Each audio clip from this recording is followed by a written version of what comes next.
So welcome everyone. For those of you who don't know me, my name is Talita. I'm from the Open Doors initiative. So thanks so much for joining us today and welcome to this CV workshop, which is being delivered in partnership with ABM. For those of you who haven't worked with Open Doors before, we are a nonprofit that supports people from underrepresented groups to access employment, education, and entrepreneurship. The workshop today is going to be delivered by recruitment experts from ABM, and it is a really great opportunity for you to learn about how to write a CV that really fits into the Irish market, what's expected here, but also stands out from other candidates. So this is going to be a very insightful and valuable session, hopefully for everyone. It's going to be a 2-hour session with really great exclusive tips and practical examples. So I'm sure that you're going to learn a lot, and this will make a big difference in your job search today and in the future. So without taking any more of your time, I'd like to introduce you to Jeremy and Donald, who will be presenting the workshop today.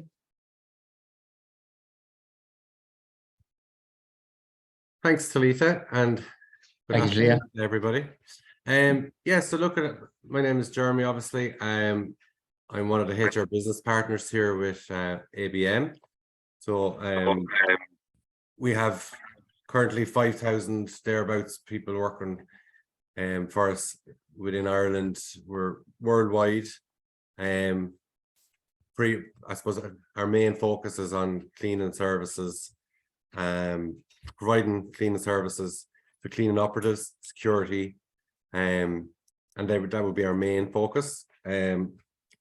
I suppose a little bit about myself. So I've worked within the HR area for the past 15 years. So I suppose in relation to recruitment, CVs, interviews, I can give you a very in-depth knowledge of actually what happens within the different various companies. So I'll just pass over to Donald then, who's also works alongside me within the HR department here at ABM. Hi everyone, my name is Donald. I work alongside Jeremy in the HR team with ABM.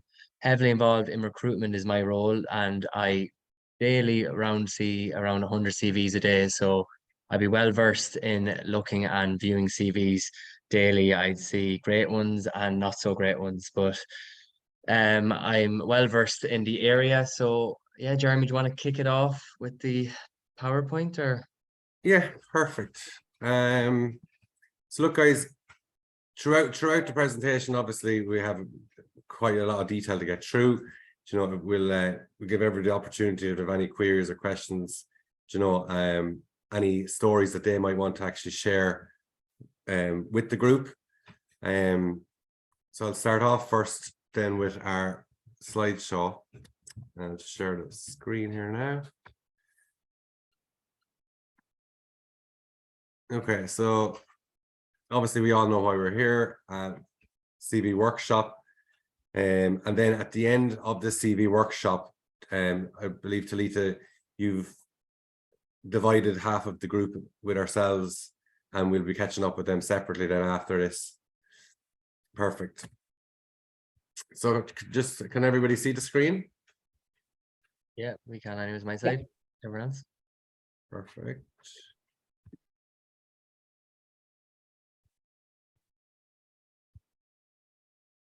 Sure. Just to say quickly, the chat function is not available at this webinar, but we do have a Q&A function. So if anyone has any questions, you can use the Q&A function at the bottom. And when we get to the Q&A portion of the workshop, Jeremy and Donald will answer your questions. Okay, perfect.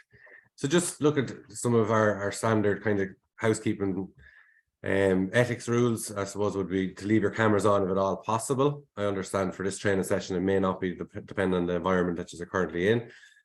Just make sure that you're on mute, because sometimes the noise can affect the overall delivery of the training. And also there's the hand function there if anyone has any questions on a particular slide. Alternatively, you can pop them into the Q&A forum, and we'll reach them at the end. Okay. So just a little bit about ourselves. So as I said, our main head office would be in the United States, and we look after cleaning and security services across a wide range of organizations, from small offices to large hospitals, large shopping centers. Currently, similar to, we have like Tala Hospital, the Mater Private, we have big shopping centers, Dundrum, Blanchestown. So we're across a broad spectrum, and especially in Dublin, we've 456 sites thereabouts. Previously to being acquired by ABM, we were known as Momentum Support. However, just from the 1st of April this year, we've fully integrated across now to ABM. So we're known as ABM Ireland. So I suppose if you haven't come across ABM, you may have come across Momentum Support. So basically, we're the same company. So just on the agenda then today, so the CV, so what are the facts? We're going to go through the CV structure, starting off your CV, which is always daunting, I suppose, starting off anything, and especially your CV. We're going to go through your cover letter, your personal profile, which will be included on your CV, key skills, education and training, work experience, additional information that you will be required to put on your CV, interests and hobbies, then about your references, and then a few top tips. Okay.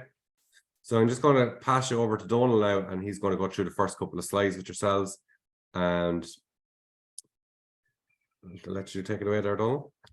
Brilliant. Thanks very much, Jeremy. So just to ask a few questions for the group, if anyone would like to answer. So what do you feel a CV is designed to do?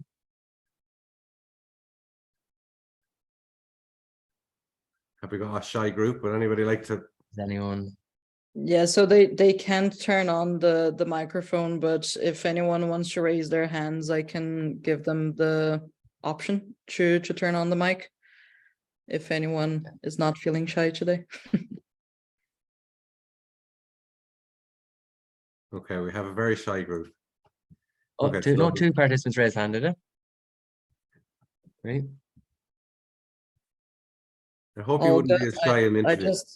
Olga, I gave you speaking permissions if you want to go ahead. Yes, I think the CV is designed to persuade your future employer that he should employ you and nobody else. Yeah, you're nearly there, Olga, but before that, so the CV is to first secure yourself an interview. That is what a CV is aiming for you to do, to first get you to the interview stage. The aim is to convince a prospective employer that you have the skills, experience, and ability and motivation for their job. So that's what they want to see in the CV. So remember, more applicants weeded out at the stage than at any other stage of selection process. So the first, as from my own experience, I've seen 100 CVs coming in, and there's so many coming in. So you need to make sure that CV stands out among the rest. So excellent. Yeah, and as Donal, I suppose some people think that the CV is to get the job. It's the first step in securing, an interview for that job. So just, I suppose, remember that when you're drafting up your CVs. So your standard CV would cost up to 197 to 250 euro, and then another site called CV Ireland would cost 99 up to 300 euro is what a normal CV would usually cost. But as we're feeling very generous today, we're doing this free of charge with ABM Ireland for you guys today. Yeah, and again, I suppose, like that, just like yourself, Donal, said, I suppose, really, take this opportunity to get your CV, up to 110% with ourselves, and thereafter, like that, if you went out to an external company, there is companies that are charging a lot more, and like that, they range from anywhere from 100 euros right up, so I suppose just really take this workshop and benefit from it. So how often should you change your CV? So every time you apply for a new position, every time you complete training, anytime you're given new responsibility in employment, and anytime you show initiative. So you should really tailor your CV to the position you are applying for. So how long does a potential employer spend reading a CV? Once again, I'm going to throw that question out to the audience. How long do you think a potential employer spends reading a CV? Can anyone like to answer?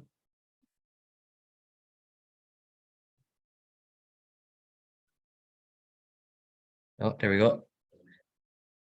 Have we got somebody? Think It's we have just a few really, there, do we? it's always really interesting to see what candidates or how candidates feel, or how do they think that every CV is actually read? Do they think it's 10 minutes, 20 minutes, 5 minutes? Have we got anybody on? I think it's 5 minutes. 5 minutes. 5 minutes. Okay. Okay. Anyone else? Anyone else like to say? Sorry, I'm trying to give people the permission to You're talk. okay, So Talita. it's not working. There you go. I think the first stage, the CVs are weeded out by some system, which takes away everything which does not correspond to the job description. And when the CV finally reaches a human, then maybe it's also something like 2 minutes or 3 minutes, just overlooking everything. And I think that maybe it goes to the third stage then, and then a person might spend about 5 minutes reading it. Very good. And like that as well, there is a lot of recruitment platforms. So for the top, like let's say Indeed, we use Indeed platform ourselves. When you apply for a role, there's a couple of questions asked about you as an individual and about your experience. And if there's a question mark that you need to answer yes and you answer no, the company don't even get to see that CV. So it's you're correct in what you're saying. And then once the CV comes through to us, that's when the time is spent on actually reading it. So I'll let Donald go back over it. So employers responsible for reviewing applications for a role, they have advertised spend between 10 to 15 seconds per application on the first sift.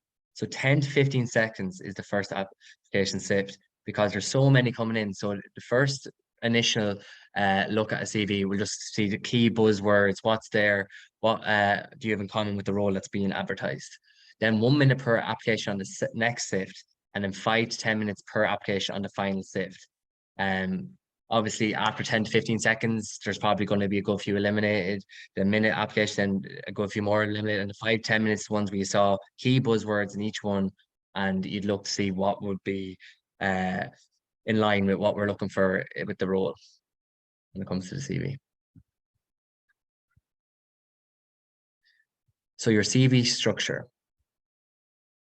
CV should be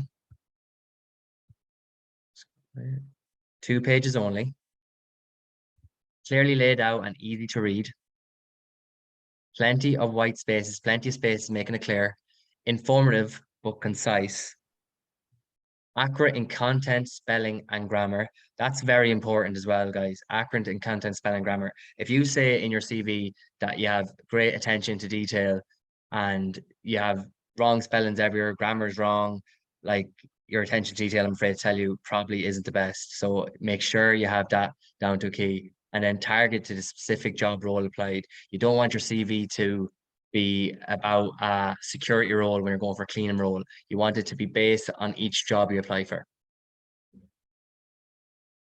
So here's an example of a CV that is in the correct format, if you want to have a quick look at it. So the person profile, the key skills. So first you start off with your name, your personal details, then you go into your little personal profile, then your key skills, then your further education and training that you've done, and then it continues on to have additional information, references. So use professional fonts, font style and size the same. Make sure all the fonts are the same except the heading just one more above the font. So say if you're using 11 for the body of it, make sure the heading is 12. make sure it can be in bullets, and the bullets aren't all skew-ways, they're all in line, they're all the paragraphs are correctly aligned, and headings all should be in bold. And make sure if you have an email, make sure it's in email format. It's under blue and underlined, same with your LinkedIn profile. And make sure you have an address and a telephone number. So once again, always check for spelling errors. So out of 10 CVs received by eBay, how many do you think contain spelling errors? Once again, I'm going to throw that out to the audience. How many do you think, when CVs were collected by eBay, how many do you think out of 10 had spelling errors?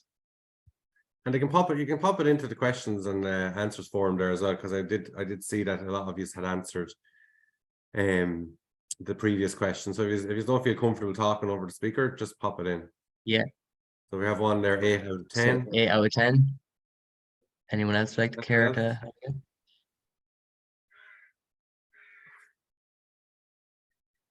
9. Okay.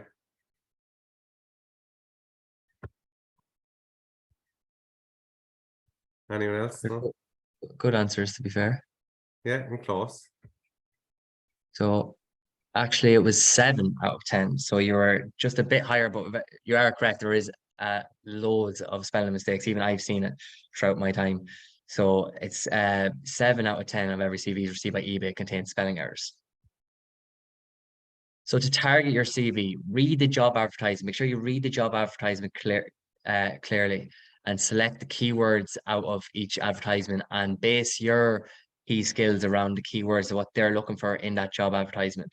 Use the same keywords or similar in your CV. So don't always be repetitive in using the same words. It'll just show that you're just trying to copy the job advert. Try and use different dialogue that's kind of inadvertently is based on the job ad. So ensure these words are in your personal profile or key skills, because that's kind of where the first look at, where the buzzwords will first be looked at. So here's an example of what they're looking for in a job advertisement. So it's an office junior role. So the role is responding to telephone queries, schedule appointments, maintain social media forms, work in a structured week, strong people skills, excellent attention, ability to remain calm under pressure, strong communication skills. So just go on to the next one to see. So in the role then, when you're saying you're responding to responding to telephone queries, this is what you're trying to break down. So you schedule appointments, responsible for company correspondence, maintain social forums. So next slide will show you how to combat that. So exceptional telephone manner, experience in diary management. So this is what you'll be saying in your key skills. Efficient into use of business email and telephone correspondence, familiar with all aspects of social media. So you're kind of answering what they're looking for basically in your when you break down the job in your CV. And so when you think about it, guys, as well, so I suppose when you look back on the role, so the role, this is what the responsibilities for the role involves. So you have to remember, so it's either the HR person or the hiring manager that has created this role. So that's what's the responsibilities for the role. So the minute they are looking at CVs, they want to see these stated to show that you can actually do these things and have experience. You know, so in your key skills, the first glance, exceptional telephone manner. Okay, I want to read more because I know that's one thing that is requirement for the role. You've experience in diary management. Okay, that's another one. That's another tick for me. So I want to know more. How do they have experience in diary management? And again, proficient in the use of business email and telephone correspondence. You know, I want to know more because you're hitting everything that I was looking for in my advert. So I suppose think about it like that, you know, with any roles that you apply for. Okay. And keep in mind, like, it's the first 15 seconds, 20 seconds like that they're looking at, and they see all them buzzwords, you're already immediately going by to the next phase of looking at the CV. So keep in mind what you are saying and make sure you're trying to tailor towards the job ad. So the candidate, strong people skills required for this role. This is also going back to it. Strong communication skills, good knowledge of computers, an advantage. Able to multitask, typing skills is an advantage. So go on to move on what you'll take out of this. So what you look at then is the people skills. That's how you'll tailor to the attention to detail, the team initiative. So that's what you're picking out of the job ad to what you can put it into yourself, into your CV. So here's another one. So here's a games artist internship. So skill requirements, strong traditional 2D skills, some knowledge of 3D modeling, and knowledge of working with Photoshop, 3D Blender, and animation, excellent communication skills, ability to work to tight deadlines and complete project brief, flexibility and ability to work in a team are essential. So what will you take out of this? Once again, 2D skills, character concept design, layout design. So you're just kind of picking through the job ad again. 3D modeling, texturing, Photoshop, 3D Blender. You're just picking out the exact things. You just have to pick out the buzzwords that's going to grab the attention. Yeah, Do so you know, this is about sorry, no. Like in fairness, do you know, don't have the hiring manager or HR person assume that this candidate must be 2D, have 2D skills because they've done photoshopping or etc. like that, you know, or even like that. You know, everybody could say, look, at everybody knows how to answer a phone, but they do know how to answer a phone, but not in a professional environment. You mean, you know, for example, good morning, ABM, Jeremy speaking. Do you know, how can I help you? How can I direct your call? It is very, very different. And I suppose to let the hiring manager or HR person know that you have that experience, you need to put it in, as basic as it sounds. But you have to remember, you know, if they have certain requirements within their job advert, that's the first thing they're going to look for in your CV. So it's those buzzwords. And you know, like any word, there's always a separate word for that. You know, and thesaurus using on Outlook is actually quite good. If you type it in, any word in there, it'll give you similar words that you can actually use. Yeah, don't be repetitive in what you're using. So just starting your CV. So personal information, what should you include? What do you think you should include in the personal information section? I'll just throw that out once again to the audience. What should you include in the personal information section?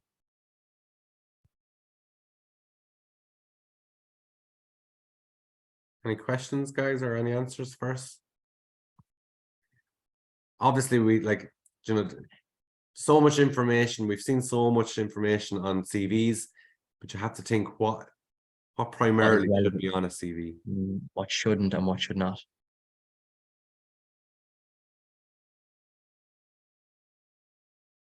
No? Anyone? Is there, oh, one chat, is there? Name, surname, email, phone number, date of birth. Okay, yeah, if some of them nailed down there, that's correct. Your name, surname, email, phone number. That is correct. Date of birth, maybe not. We'll go on to talk about why not date of birth, but we'll move on. So thanks very much for answering. So yeah, your name, you were correct in that. Address is also needed. Telephone numbers so they can contact you. Email address, LinkedIn profile, once again, very important. So they are all big yeses to include. So next it will be not to include. So date of birth would not be included. Gender not included. PPS number not needed. Marital status, I've seen that plenty of times.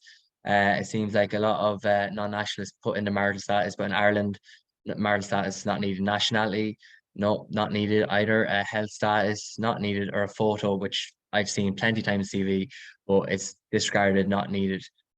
Why do you think, once again, I'm going to ask the audience, why do you think that these are not needed on a CV?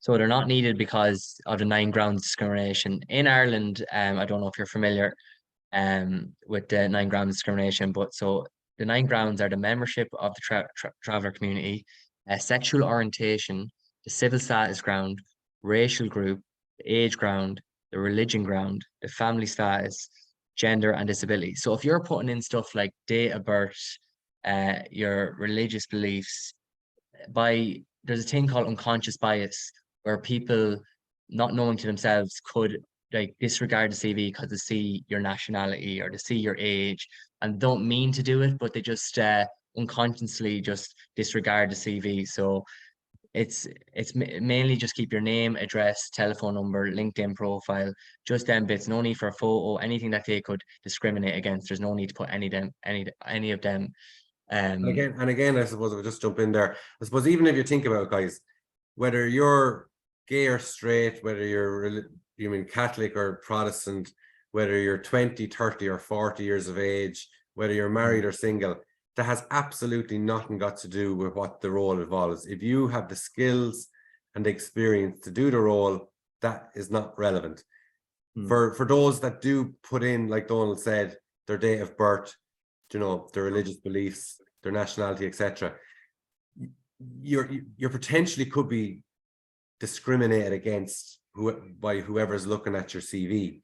And like Donald said, you know, just through unconscious bias, but you know, you could never prove that you were discriminating on those grounds. But if you put in a date of birth, I suppose, think about it. So I have a team of 5 people and they're all in their 20s to 20s, early 30s. If I get a CV in and the person is in their 60s, I could be saying to myself, that person wouldn't really fit in with that team of within their department. You know, I suppose from 20 or 30 years of age, you mean you're at a different life stage of your life. You know, the 60-year-old coming in might come in and try to be the mammy or daddy over that group, might be very domineering, and that's the way I could think. So I'm not going to bring that person forward or shortlist that person because it might upset the group and it mightn't. Whereas if you don't put in and you come in and you do a brilliant interview and you tick off absolutely everything, you know, you're going to say, right, well, I need somebody in the role. Maybe we could change the role, have them as a team leader or something like that. So I suppose just for yourselves, don't knock yourself out of the game by putting in information that you don't need to put on a CV. Just keep it simple. Do you know what I mean? Your, like Donald said, your phone number, your name, and even your address. You know, with GDPR and all the rest, there's no reason for you to put down number 5, Fathercullen Park, you know, Clondalkin, Dublin. Do you know, if you want to put in an area, you can put in an area. But honestly, if there was a role in Dublin, just say for talk's sake, Clondalkin, and you're living in Naas, Kildare, again, I, as the hiring manager or HR person, might say, Jesus, that would be a long commute every day for that individual. They mightn't stay. They might only do it for 6 months. But at the end of the day, I wouldn't have applied for that role if I wasn't willing to do that commute, if I wasn't willing to actually travel every day. It's not up to the hiring manager to decide that, or the HR person. That's up to the candidate. So for yourselves, I would advise, there's no need to put your address, because then your HR person or the hiring manager will think, oh, this person must be living in Dublin, or must be living in Wicklow, or must be living in Carlow, because the role is in Carlow, or the role is in Dublin, or whatever. So I suppose just think about those little things. There's no need. Yeah. Sorry, Donald. No, you're okay, Jeremy. You want to move on to the next one? Guys, we have Go a on. hand up. Do you want to take a question now or Yeah. wait? Yeah, fire away. So Olga, you can ask your question or make your comment. I just wanted to answer the question, but it's already answered. So All right, no What was problem to then. do with what to include and what not to include, was it? Sorry, Olga, we never got to you. And like that, I see a few questions coming up regarding your photo. Yeah. And like Donald said, and a lot of non-Irish citizens do tend, and I see a lot of it in France and Spain, and they'll put their picture on their CV. There's absolutely no need to put your picture on a CV within Ireland applying for a job. You know, and I suppose for yourselves, I've seen pictures and Donald's seen pictures, you know, and sometimes the pictures can actually, they can do you a favor, but they mightn't do you too much of a favor either. They're not professional pictures, etc., etc. So look, I'd leave the photos off. There's no need for a photo. Again, it's irrelevant what way you look in terms of being able to carry out the role. You could look like $1 million, we'll just say. It doesn't make a difference. Okay, sorry. And just to answer another one, I just seen Alexandra said, will it not look too artificial to the employer if we map our CVs to the job ad too much? Yes, that is correct. We're not saying to completely copy like the job advert. If you can't do the role, whatever you do not lie on your CV. You'll just waste everyone's time if you do that. We're just saying if you are connected to the role, just don't be repetitive in what you're saying, try and say it in a vert way where you're kind of directly answering what they want to hear, but not saying like safe to say like oh, do this and say just copy out exactly that. Just try and use the thesaurus, as Jeremy said, and Outlook is fantastic, and say it in a roundabout way in what they want to hear, you know. And Does even that answer your like that, question? but even like that, I suppose, you know, at the end of the day, you're meant to, for any role that you apply for, whether it's a cleaning operative, an office administrator, whatever role, you have to show the HR person or the hiring manager that you mean that your CV is the one that they've been looking for to bring to shortlist and bring forward for interview. If your CV doesn't mirror what their job role is looking for and the responsibilities, you're not going to get shortlisted. You're not going to get called for interview. And I suppose that's the basic. So, you know, I suppose you might feel, oh, I'm only going to be copying the job advert. But if I get a CV and this candidate is telling me that they can do the telephone, that they have whatever experience that I'm looking for, I want to shortlist that candidate. I want to meet that candidate. So you would be so surprised. Like, I'd say 2 out of 10 people actually will change their CV to the specific role that they're applying. The other 8 will just send it on. Oh, I done up that CV last year. It's grand, and I just send it on. But It's all the same. But those 8 people, they're not going to get shortlisted because it doesn't say anything about them being. You mean Microsoft proficient? You mean the use of telephone skills? You know, cleaning experience? You know, security experience, etc., etc. So don't be worried too much about it being copied. You know, like that, you're going to use some of the words. You're going to be using some of the words, and there's no way around that. Like, there's no other word for telephone, in a sense. So you need to just make sure you're hitting those words, that the responsibilities for the role. So just on the mobiles, then I suppose you're probably looking at that and saying, right, keep it turned on. Why would I keep my mobile turned on? What's that in relation to? So I suppose if you're applying for a role, there's nothing more frustrating for a recruiter, a HR professional, a hiring manager, if they ring the mobile number from the CV to go through the candidate CV in the shortlisting stage. You mean that the phone is turned off? There's a message, there's a voicemail. You know, usually, realistically, they'll only ring once. You will get companies that will ring twice, depending on the CV. You know, so just make sure your mobiles are turned on, and again, have a simple professional voicemail. The amount of mobiles that I've called and they've went straight into voicemail and it's music banging, I'm like, okay, that person's obviously a party person. Is that the person that I want within the business? Maybe not. You know, or we all heard the funny voicemails. Don't leave a funny voicemail. Just, hi, I'm Jeremy. Sorry I missed your call. If you leave your contact details in a brief message, I'll get back to you as soon as I can. Exactly. And once again, that script is up on Google. You can literally find that on Google. Hi, how to leave a professional voicemail, and that little blurb is there. So it's very easy to do. So I would recommend. And again, just for yourselves as well, in terms of a lot of organizations out there, and we all know about the scam calls and the private numbers. And I personally myself don't answer private numbers, but a lot of organizations, recruitment departments have private numbers. So if you've applied for a job and you don't usually answer a private number, I would advise to answer that private number. If it's if it happens to be that it's a scam, you just hang up straight away. But just don't not answer a private number, you know, when you're after applying for a role, because a lot of the companies, like I said, have private numbers so that candidates don't keep ringing them back. So if they ring 100 people and they only get through 50, they realistically don't want the phone to be ringing 50 times for that person. Do you know what I mean? So just be very mindful of that. And just how do you answer the phone number when you don't recognize the number? Like the amount of times that I've rang as well, and hello, who's this? Yeah. And you're like, okay, hi, this is Jeremy from ABM Recruitment, you know, just a hello. Like, you'd be so surprised. Or babies screaming in the background, and I've had it that candidates were even screaming up the stairs, will you keep it down, blah blah blah. It just doesn't give a good impression. And first impressions.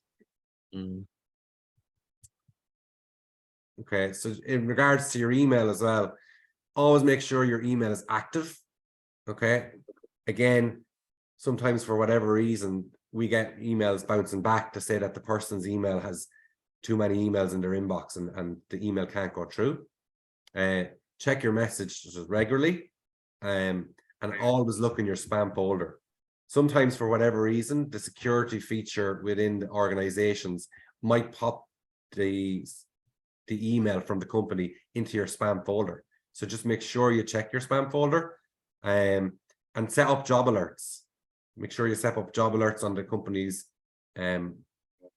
webpage, you know, on the likes of any of the recruitment platforms, Indeed, Jobs.ie, Irish Jobs.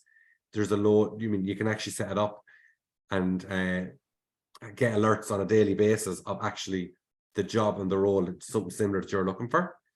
And avoid the funny email addresses. Again, it just gives off a very wrong impression. Here are some email addresses that we've had in the past: shopaholic@email.com, bacardibarbie@gmail.com, which, you know, it gives off, okay, to me, I'm there, okay, does this person loves her Bacardi? I'm presuming it's alcoholic Bacardi, not the non-alcoholic. You know, kingofgamers@yahoo.com. You know, this person is obviously very much into their games. You know, would that person suit the team here, who's very extroverted and out there? manunited@hotmail.com. You know, I might be a Liverpool supporter and I can't stand anybody that is a Man United supporter. So again, you're nearly discriminating against yourself. Doesn't look professional. So make sure that you actually have, you know, you don't have funny email addresses. You know, sleep late on repeat, 19, and this guy is applying for a role that starts at 7 o'clock in the morning, but his email says sleep late on repeat. I'm already thinking this guy doesn't like the early mornings. It's not going to suit him. I'm not even going to waste my time bringing him forward for an interview. And you're automatically knocking yourself out of the race in terms of getting shortlisted and brought in for interview.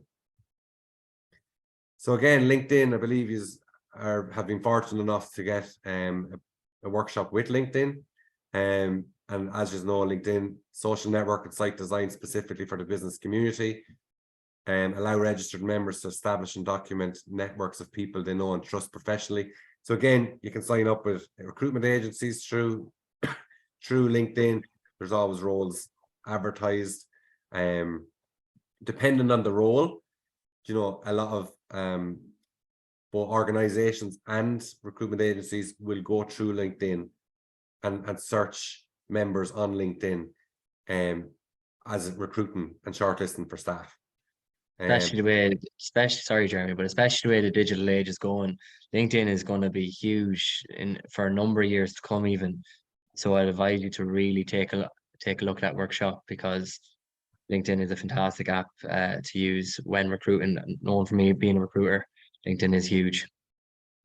And even with the LinkedIn top tips that we've been given, so, you know, 7 times more likely to be clicked on if you have a profile picture on your LinkedIn. And I know that goes against what we're saying about your CV, but remember, LinkedIn is an online forum. It's very, very different. You know, it's a professional picture, obviously, as well. Use keywords to attract recruiters, very same as your CV. Turn off activity broadcasts when updating all information on LinkedIn, which I'm sure they went through. And before going for an interview, look up your interviewer.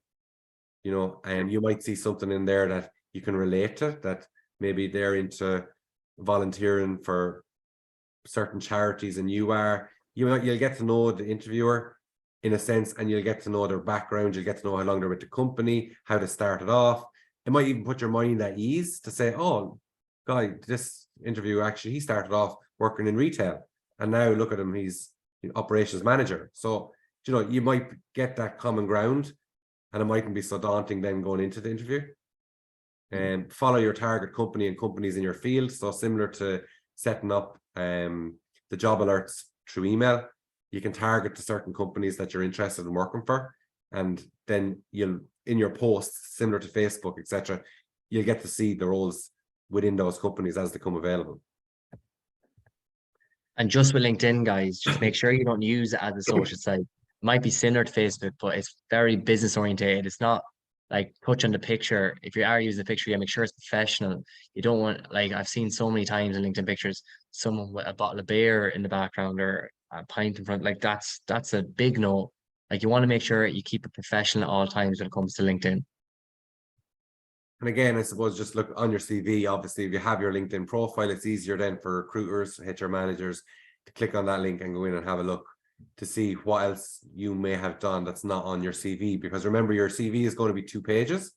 On LinkedIn, it doesn't give you a definition, but you know, you might have 5 or 6 roles in previous companies or whatever. So again, it's just another tool, an extra tool, and it is very much like Donald said, you know, a lot of people now go through LinkedIn in a sense of looking to recruit, and even recruitment agencies, depending on the role at hand.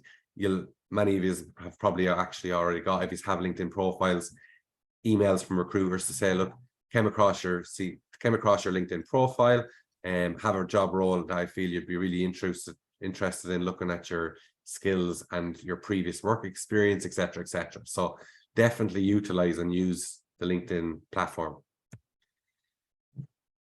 Don't let you take over there, sorry. Yeah, so I'm just going to talk you through a cover letter and email. So if you want to go on to the next one there, Jeremy. So what is a cover letter and email? A cover letter is a document that accompanies your CV as a means of providing to a hiring company with a snapshot of your experience and skill set. A good cover letter will help the hiring manager understand more about you, which will help them decide whether or not you're a good fit for the role and the company. Cover letter should highlight your interest in the role and expand on your skills and experience that make you the best candidate for the role.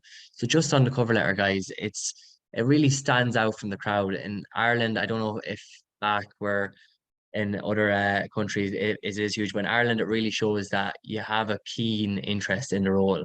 And it's more in the email now, as once like we're back in the digital age now. So a cover letter can be like putting in the email while you attach your CV to the email, and your cover letter is the email. So if you want to move on there, Jeremy. And again, just on that as well, I suppose, with the likes of the cover letter. So primarily it was the cover letter. So it was your, you know, back in the 90s, there was a cover letter attached with your CV, which was posted. Now, a lot of us go through email. So I suppose for yourselves, don't attach a CV in your attachment along with attaching a cover letter in your attachment, because chances are neither are going to be read.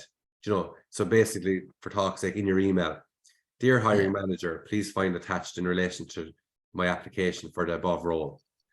I probably haven't got time to be looking at those two, open up those applications. Wherever you have, open those two attachments. Wherever you have in the email your cover letter, which essentially is your cover letter, you know, hi, I'm Jeremy, interested in the role, and you have all the buzzwords in there. Please see my CV attached, outlining further experience, blah blah blah. So I suppose that's the difference in your cover letter / email. You know, you want to grasp that attention. So if you send me an email to a role that you've applied, and I'm opening it up, and I just see, hi, please see attached. I haven't got time to look at the two attachments, and as bad as that sounds, you know, that's the realism of it. You know what I mean? A lot of recruiters, they don't have the time to actually open up two attachments. Where if you see it in the email itself, and I'm glancing at it, I see all the buzzwords, I'm interested, I open the CV, now I'm really interested, now I call the candidate, shortlist, and bring them in for interview. Exactly. And once again, just going back to first impressions, it really makes you stand out above any of the other applicants when you have a little piece in the cover letter. And what that does when you include that is to address the contact person mentioned the job advert. So if there's a person mentioned job advert or their ABM recruiter or something like that, it really gives off a really good first impression. Really briefly in the cover letter outline why you applied for a job. So it's once again using them buzzwords like why you feel you apply for a job. Say once again, explain why you will be the perfect fit for the role. So make it show like why you deserve this role above anyone else, kind of. So show you've done your research on the company. That's very important now. Show you've done your research on the company. So look up maybe the vision and values of that company and show that your values kind of interlink with them values of the company. It really gives off a great rapport with the recruiter when you see them kind of stuff in the cover letter.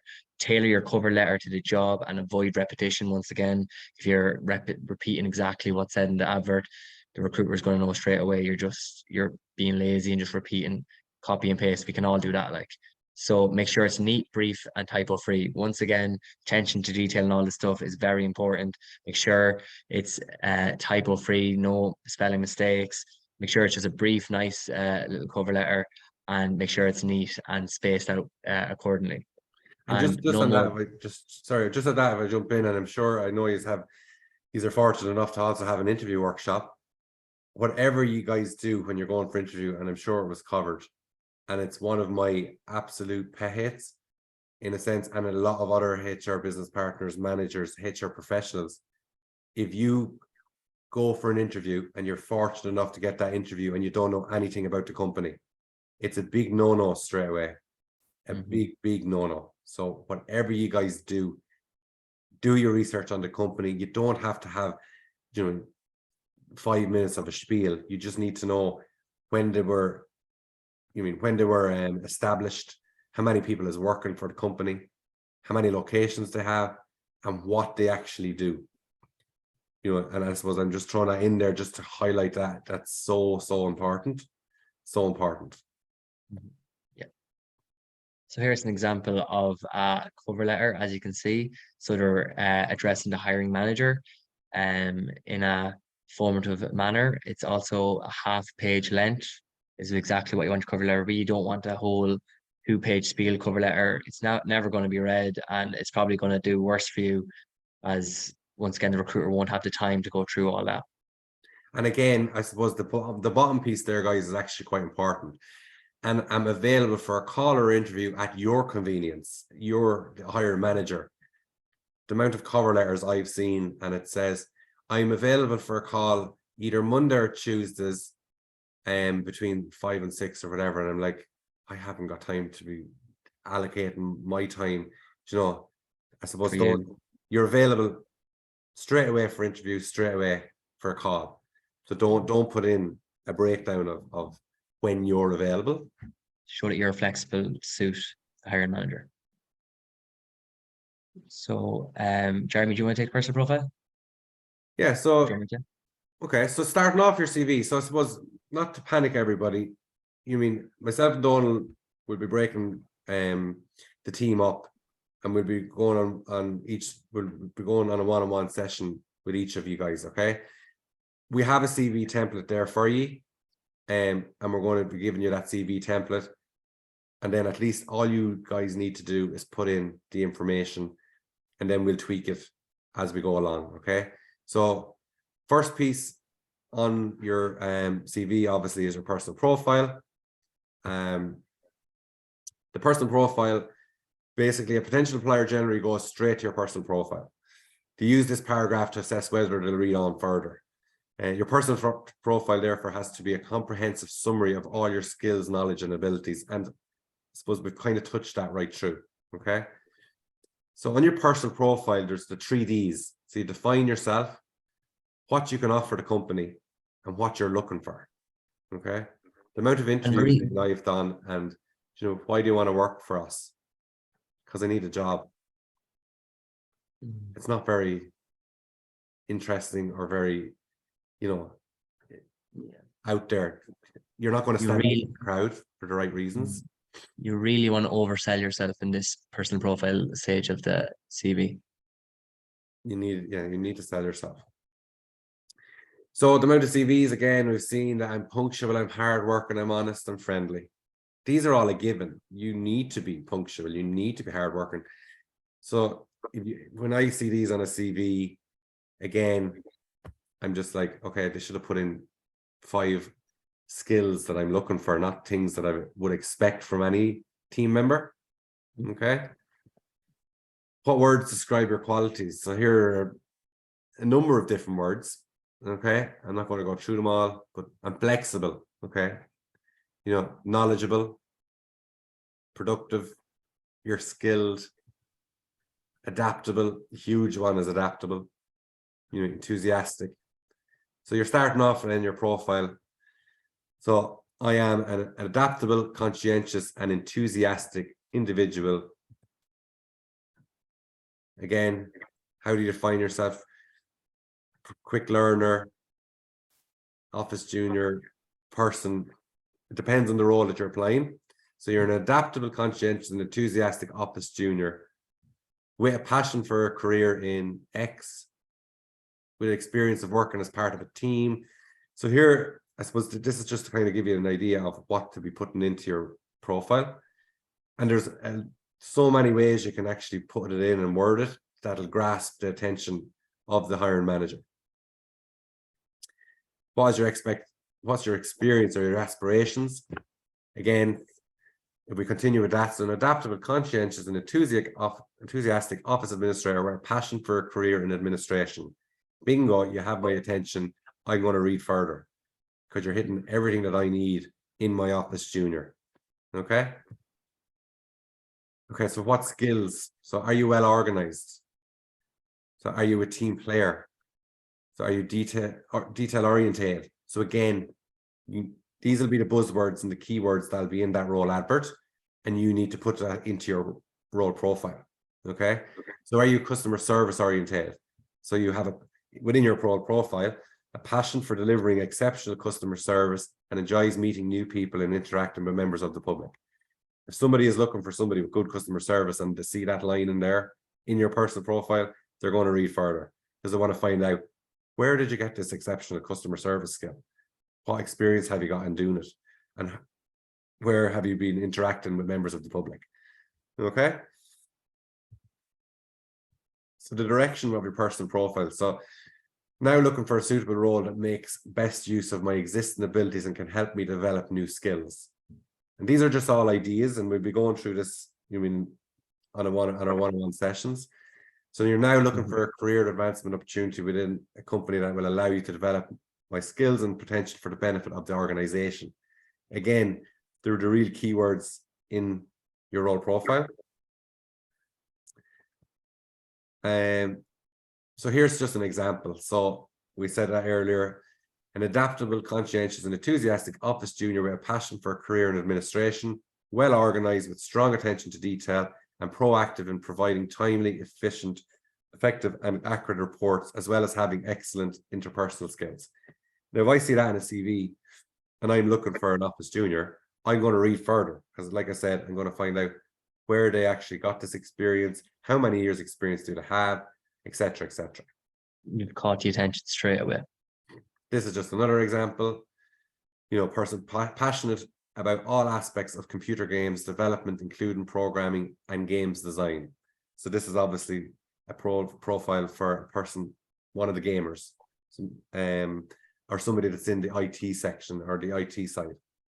Okay, so again, you'll see the difference in the two role profiles. Like if you sent me this CV in relation to an office junior, I'd read the first line and I'd actually just move on. I wouldn't read further because it has hit nothing of what I'm looking for. Okay. So in your key skills, then always read the job advert. And we've been saying this about mirroring the words that's being looked for. So what is the employer looking for?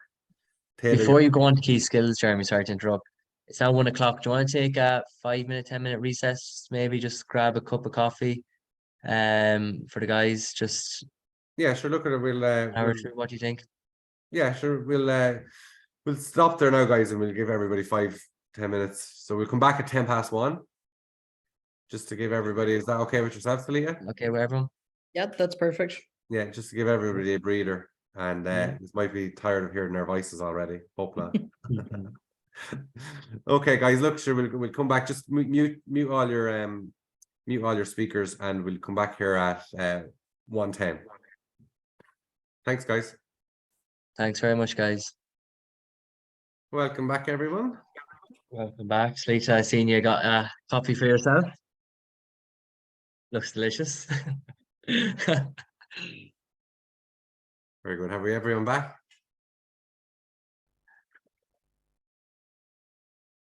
Difficult to tell, but hopefully. Okay. Perfect. So look, we'll go off with the key skills. So like I had said earlier, just make sure you know what your employer is looking for, tailor your key skills accordingly, and mirror those mentioned in the job advert. So the key skills, these are the abilities you can offer an employer. For an example, an administrator might be proficient in using Excel and creating databases.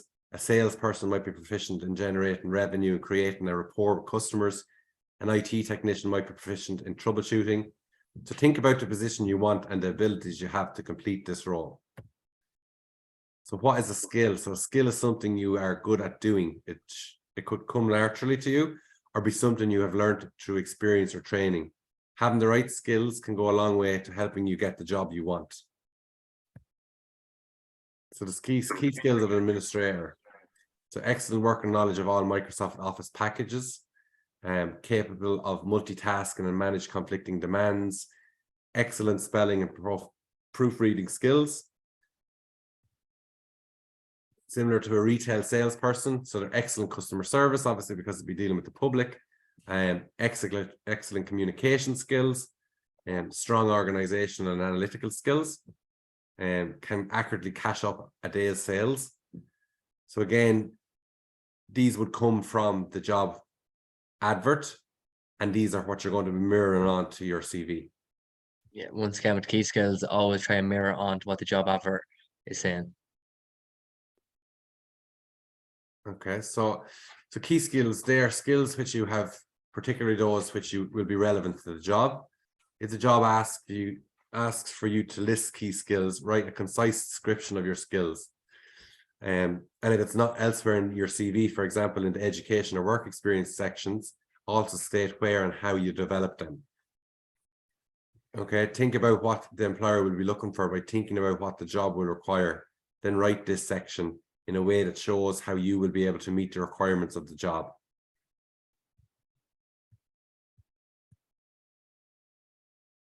So then the next section then on your CV then is your education and training. So begin with your most recent first. So I suppose a lot of CVs that I've seen in the past, you know, they may start off with the primary or the community school. You know, if your last education was within college, or maybe you done a course, put those first. So April 23, you know, you done a course in manual handling. In December 22, you finished a course regarding security, safe pass, etc.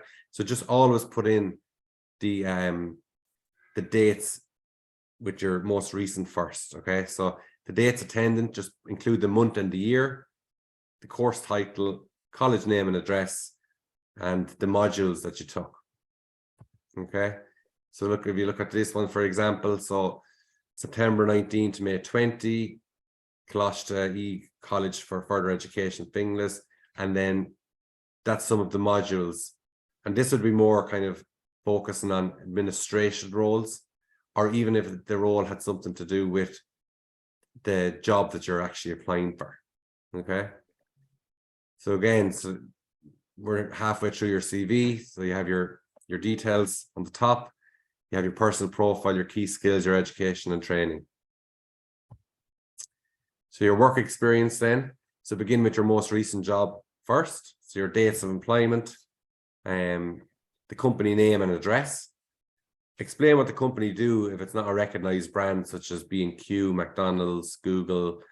You know, there might be some office-based role or a smaller company that at the first glance you might never have heard of them before. So maybe just put in a little bracket, you know, the services that they provide. Small little overview, yeah. And then the duties then as well, okay? So ensure that you sell yourself, sell your skills and qualities, write work duties in past tense, and use action verbs to describe what you did. Use professional language throughout your CV. So I suppose just to give you an example, so I stocked shelves. You can actually change that and replenish stock accordingly. You mean you took orders, advise and assisted customers on menu selection. You done stock takes, monitor stock levels. Okay, so you can elaborate further. And the best way to do that is actually look at other roles similar to the role that you have applied for, and it'll actually give you something similar in a sense of a different way of wording it. So examples, so introduce the use of social media, which increased the sales of a quiet day by 30% using flash sales and other offers. Create a lunchtime offer that increased turnover by 25%. So these would be kind of examples that you could use, you know, if you're applying for a deli assistant or even in a shop. If you look at this one here, then just examples of it, of how you include it in your duties. Okay. So additional information in your CV. So, you know, if you have full clean driving license, safe pass, if you've done first aid certificate, if you have any other languages that you speak, if you've done any voluntary work, again, manual handling, we've covered that in the education piece if you didn't put it in there. Recent Garda vetted, that's a huge one at the moment. And then obviously, if you're a membership of a particular organization or body. And again, for yourselves, guys, some of you may have an IRP card, Visa card, you know, put in when the expiry of that Visa card is and what Visa card type it actually is. Which stamp, yeah. Additional information, then you'll just see then, like we've just said, just an example. So complete a first aid training certificate valid until 2020, raise 1,500 for the Shave or Die campaign. So again, just putting in little pieces, and it builds up that personal image of yourself and the candidate that you are. Interests and hobbies. So when listing your interests, don't generalize. For example, instead of just simply saying football, you play football, you can say I'm an active member of the Tullamore Rovers. You know, that's just a team within Offaly where I've captained both junior and senior teams. I am now involved in coaching junior league. So I just expand a little bit on it. And whatever you do, don't lie. Don't say you play golf if you don't play golf, because the person interviewing you could actually play golf, and then they could ask you questions. You know, kind of say, oh, I see from your interests and hobbies you actually play golf. What's your tee and all the rest, and you might have no idea what they're talking about. So whatever you do, don't lie. So again, I suppose the benefits of showing your hobbies is it'll give a recruiter a fuller and more complete picture of you. Sport and interests indicate that you're fit and healthy. Activities reflect your qualities as a leader or coach. Involvement in the community indicates good interpersonal skills. Playing an instrument like a guitar, tin whistle, whatever, indicates determination, attention to detail, and dedication. They form a great basis for discussion at the interview stage. And the rule of thumb is always only to include activities that contribute and strengthen your application. If you cannot draw this valid connection, then do not include those activities. And again, we can go through those if you're unsure when we have our own singular sessions in the coming weeks. So again, this is your CV, interests and hobbies, and it's just putting in a bit of an example of how to elaborate that little extra on it. Just to stop you there, Jeremy, Natalia has a question. So how do you put everything on 2 pages if need to paint all the information about courses and work experience? So Natalia, we're not saying put all, if you have an array of different educational courses and all that, just put stuff that be relevant to the role or your most recent ones. We're not saying go back to the 1990s, because more or less that will be irrelevant. We're not saying put everything down, you know, so you don't have to paint down everything that will make 3 or 4 pages, because once again, it's not going to be looked at by the recruiter. What do you think of that, Jeremy? Yeah, I suppose, like Donald said, you to remember your CV that you're applying for the particular role needs to cover the tasks related to that role.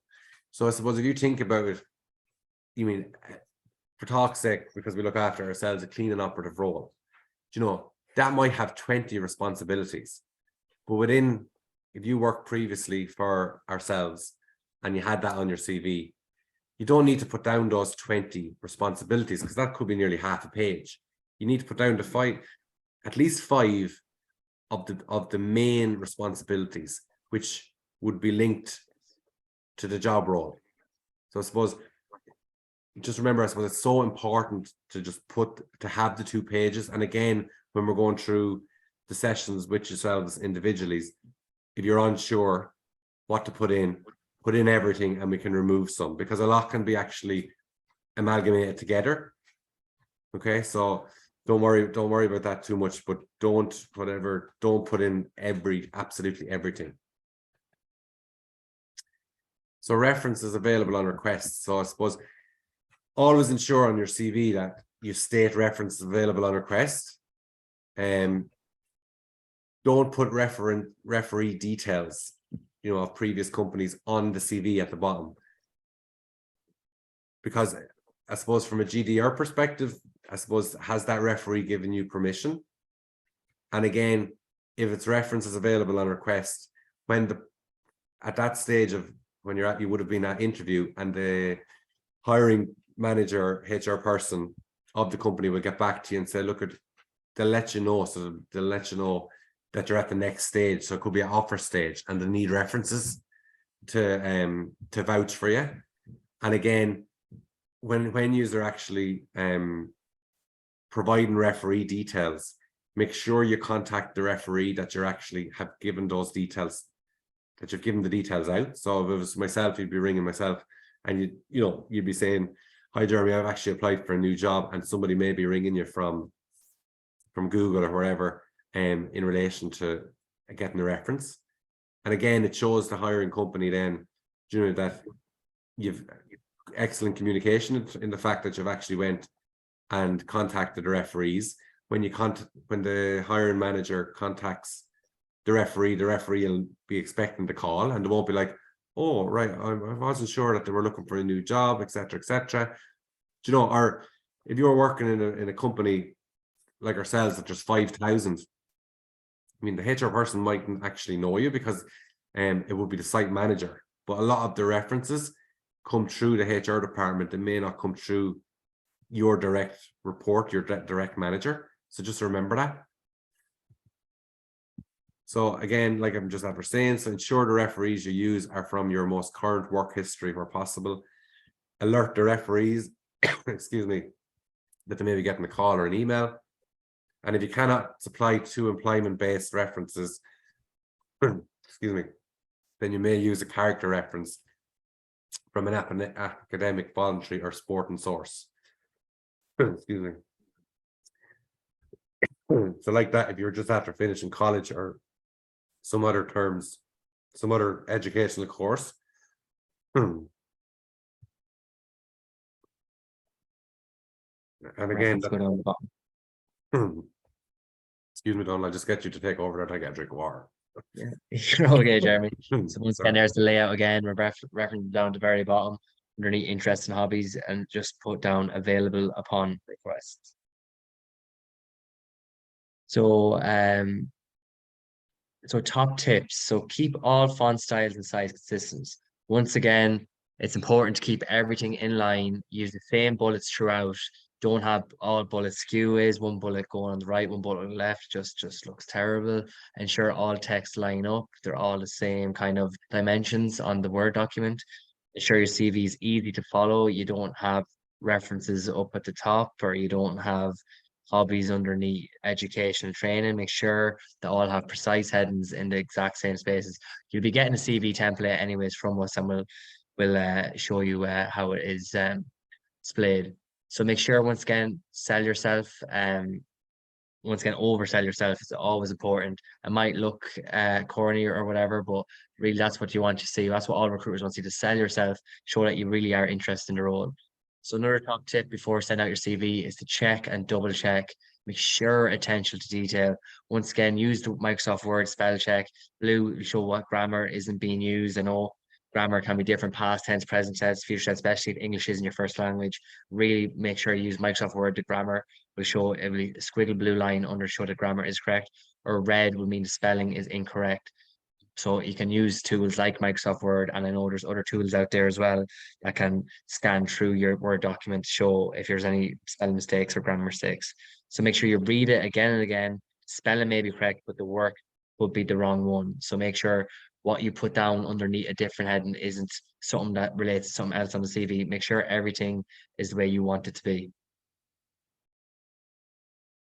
So I'm just going to throw out any questions from anyone. You can put it in the Q&A box, or once again, you can put your hand up and Talita will take you off mute. So any questions? You see any questions, Jeremy? Yeah, so we have some questions there in the question forum. So I tried to answer some as we were going along the presentation. So I'm just going to go with the first one. So it says, what do you as an expert pay attention to in a CV? And I think after the workshop there now, you will have the answer to that. But again, the attention, I suppose what I look for in a CV depends on the job role. And I suppose we went through that. So the huge one there is the key skills and your previous experience. So that's what we look for. Another question there, how often does a CV immediately get to a recruiter bypassing the program? How often does a CV immediately get to a recruiter? I'm not sure what that means. So we're talking about the Indeed platform. So questions will be given by Indeed. We'll put questions on Indeed so to like kind of weed out people that wouldn't be relevant to the job role. I think you mean here. So how many? So if you answer the questions not to our taste, you just immediately not, your CV will immediately not be put forward. For the So that's what we touched on earlier. Then, in a sense, yeah. You mean so the questions that's asked would be relevant to the role. So I suppose again, there's an awful lot of questions out there, and even reviewing previous other companies, you know, like, are you residing in Ireland and can work within Ireland? You know, that's a question on a lot. So a lot of you guys may have an IRP card or visa card, like we had said earlier. So again, you need to just put in the detail there on those particular questions. And again, like Donald said, so for talk's sake, do you mean if it's for our own selves, we have a mobile cleaner, a mobile cleaning operative. So they would be provided with a vehicle to be going around to the different sites. But a requirement for that role would be, you know, that you need to have a full clean Irish license or equivalent. If you click no, then automatically that CV would be removed and we'd never get to see that CV because you don't have all the requirements that we actually need. Okay. Then there's another question here. Will it not look too artificial to the employer if we map our CVs to the job ad? And we covered that there earlier. Again, if we are in the process of career switch, do we need to mention that in the CV?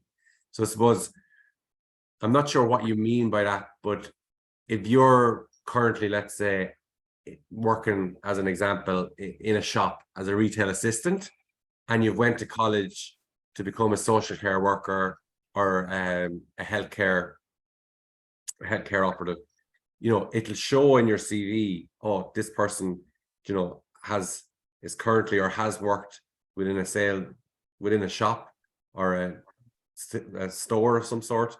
But I see now that their education, they actually went on to qualify and now they're moving into that different field and the area that they're going to specialize in. So I'll take the next one there. So shall we send the cover letter if it's not specifically requested in the job vacancy? Usually the cover letter really isn't specifically asked for, but it would be nice. It'd be a nice little gesture, and it really will make you stand out of the crowd. Just to have a little paragraph in the email and just say, "Dear recruiter, dear whoever," if you leave the name, and just a little paragraph explaining a bit. It really will make you stand out of the crowd. Just have a small little cover letter. Out of curiosity, Donald, what would you say is the percentage of people who actually send cover letters? I'd say, if I had to give a percentage, I'd say 2 or 3 out of 10 from all the CVs I've seen.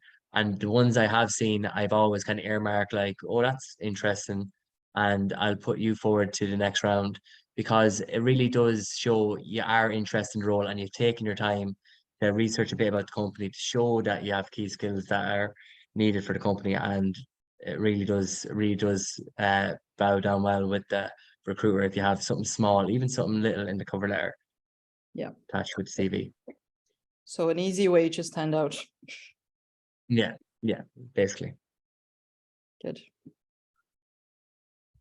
Okay, so we have another one there. So how do we put courses, certificates in your CV?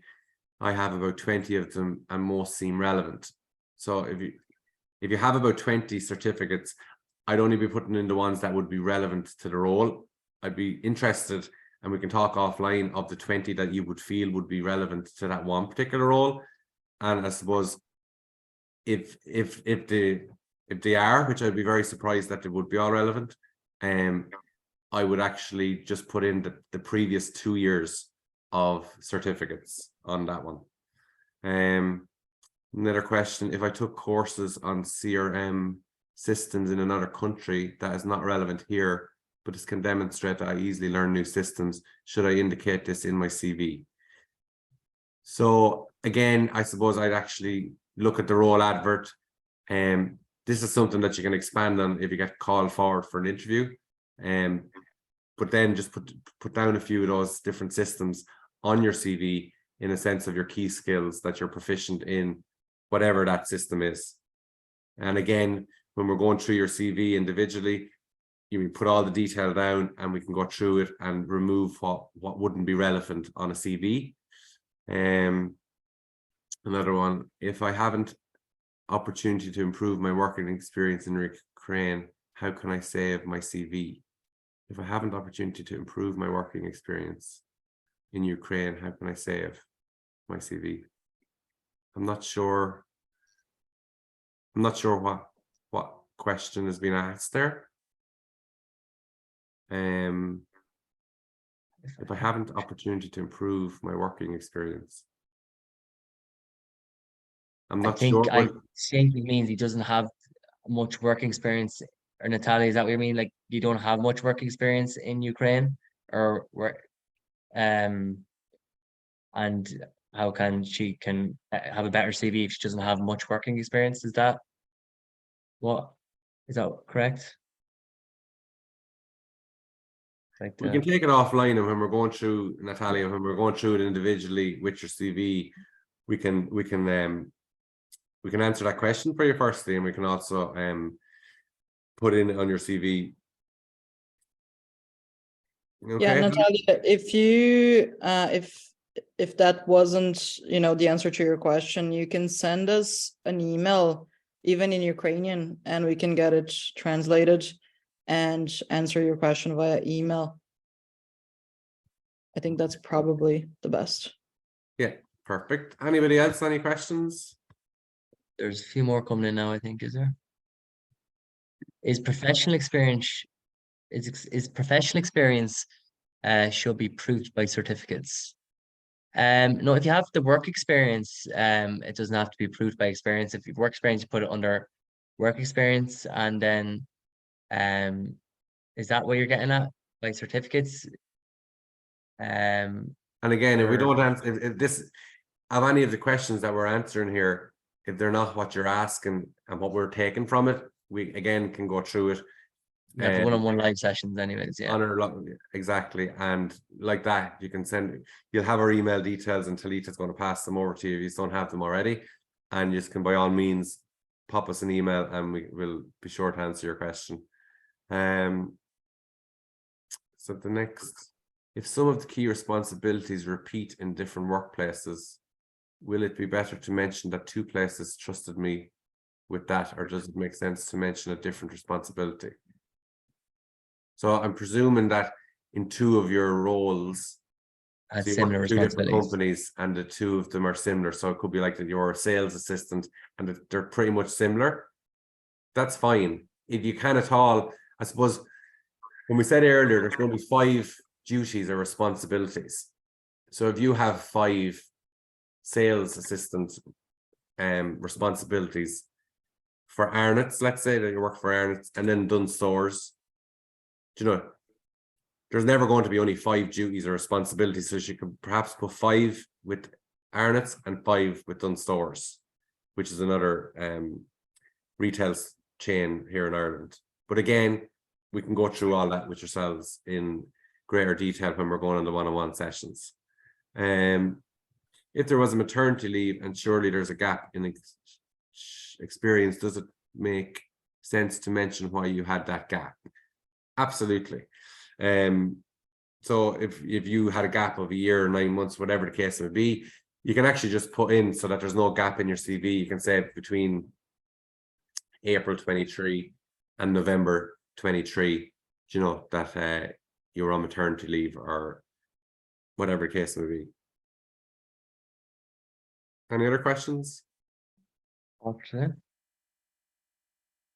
Just to note while we wait to see if there are any other questions. So the one-to-one sessions that Jeremy and Donald are referring to are only for the participants of the pre-employment group. If you're not on this group, that's okay. Just reach out to me over email or at info@opendoorsinitiative.ie, and we can sign you up on a mentorship program and you'll receive that individual support as well. But that's going to be just separate and not with Jeremy and Donald, unfortunately. But if you have any questions as well, feel free to send it to me and I can forward them to the guys and get them answered. Okay, so we have a question. Does it make a difference if I haven't worked for the 4 years? It doesn't really make a difference once you can put in there why you haven't worked. So it could be a stay-at-home dad, a stay-at-home mom. You know, so you can put in for, you mean from December 19 until April 23 that you were stay-at-home mom or dad or whatever the case would be. Like, there's no once there's no gap in your CV that, you know, because the first thing I'm going to see, what did they do since 2019? You know, once you can actually just clearly state what you've done, that's fine. Okay. And the questions have kind of slowed off there now. So yeah, look at if there's anything else, you just have our email address. We can actually get back to you that way, or if not, it'll be through our one-on-one sessions. And yeah, look, thanks a million everyone for attending. Thanks so much for listening, guys. Hope it was beneficial for everyone involved. Thank you. Thanks everyone. And thank you, Jeremy and Donald. This was great. And yeah, if anyone has any other questions that maybe pop up after the session today, feel free to send us an email and we'll get back to you. That's great. Look, Thanks, thanks everyone. guys. Have a lovely guys. weekend, and hopefully the weather stays nice for everyone. Thanks, guys. All the All right. best. Thanks, everyone. Bye. Bye. Bye. Bye. Bye. Bye. Bye.